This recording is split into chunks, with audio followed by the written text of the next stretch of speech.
This is the resizing and decapping video number 4 in the 9mm series. I happen to have a turret press here. This one happens to be the Lee brand. I don't recommend turret or progressive presses for beginners. However, you can use a turret press as a single stage press. A single stage press is going to have one opening at the top that you thread a die in one at a time.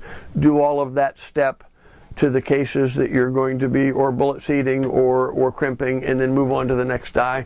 In the case of the turret, I like it because it's convenient. I can keep complete sets of dies all set up and relatively adjusted.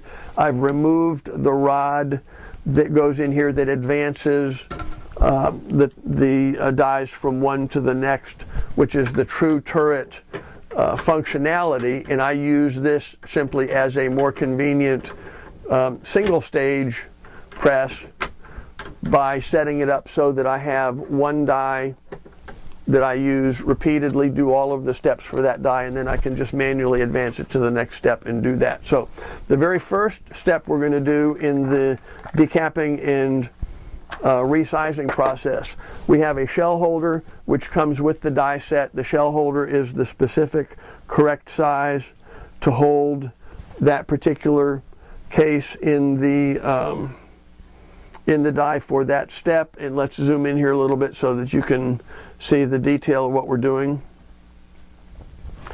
Okay, the shell holder they're relatively universal. However, the numbers on them differ from brand to brand. This is a number 19 in the Lee system, which is the appropriate one for the 9mm cartridge, but it won't necessarily be 19 in some other brand. The other brand would fit in here, but the other brand may have a different designation for what is the correct one for 9mm for them.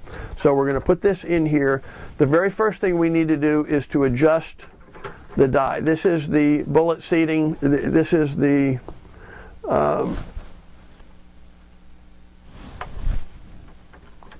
die for sizing and decapping, and we need to adjust it so that it's the correct depth to do this stage. According to the instructions of this in probably most of the brands, what you do is you thread the die in, you advance your ram all the way up, and then you thread your die in until it contacts the shell holder.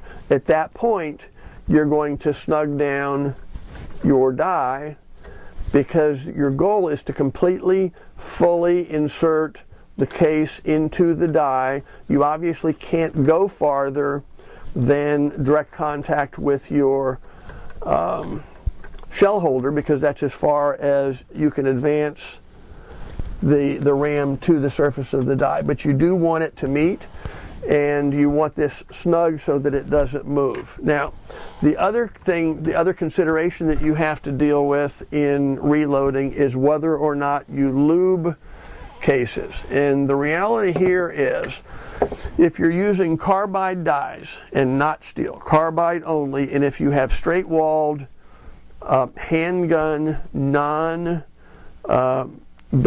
or bottlenecked cartridges, you can theoretically resize and decap the cases without lube. Now, there are people that use lube simply because it makes everything a little easier and a little smoother anyway. The drawback to that is you have to then deal with the lube that's on the brass afterwards before you proceed to other steps. So what we're going to do, I'm going to show you both ways. We're going to put the 9mm case in the shell holder, and we're going to simply bring the ram down and raise the case up into the die. And you probably couldn't hear it, but there's a plastic hose here at the end of the ram, and while this case was up in there, there's a tiny protrusion on the die here which pushes out the old primer. It goes down the tube and it goes into a container that I have on the floor, so that what we've actually done is we have resized this case to essentially factory specs, and we have knocked out the old primer. Now, we can do this same thing, and if I were using lube, and in the case of rifle ammunition and any bottlenecked cases you absolutely have to use lube or you're going to get into some serious problems. What I do is I use one of the paste lubes or one of the lubes in a tube, and I keep a little bit on the end of one finger, and I simply put the tiniest little bit on the case. You don't want to even be able to really see it. If you can see it on the case, you have too much on the case. This is particularly problematic on bottleneck cartridges rather than handgun, but what you'll see is the case went into the die much easier with a little bit of lube on it than it went in without the lube. And just because you have a little bit on your fingers, you can just continue to lube those cases, and they go in a whole lot easier with a tiny bit of lube on them. Now, if we're going to use the lube and finish all of these cases, then we definitely have to discuss what we do with that lube at the end. Now, there are lubes that are compatible with powders. There's no lube on the inside of a handgun cartridge in any event because it's not bottleneck, and we're not going to be running the risk of getting this stuck in the die around the mandrel. So it's possible we can simply wipe them off, we could tumble them, we could do whatever we want to get the residual lube off the outside of that case, and that's perfectly satisfactory then to go on to the next steps of the